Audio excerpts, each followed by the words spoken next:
ಬಾಳಲ್ಲಿ ಲೆಕ್ಕ ಎಷ್ಟು ಮುಖ್ಯ ಎಂಬುದ ಬೆರಳಲ್ಲೇ ತೋರಿ ಕಲಿಸಿದ ಗುರುಗಳೇ. ಈ ದೇಹ ಹೇಗೆ ದಂಡಿಸೋದು ಎನ್ನುವ ಸಂದೇಹ ನೀಗೋ ಮೆಚ್ಚಿನ ಕಲಿಗಳೇ.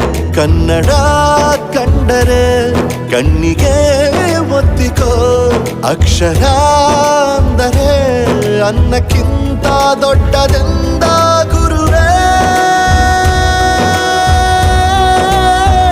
ಪ್ರತಿ ಬಾರಿ ತಾಳ್ಮೆ ಪಾಠ ಕಲಿಸೋರೆ.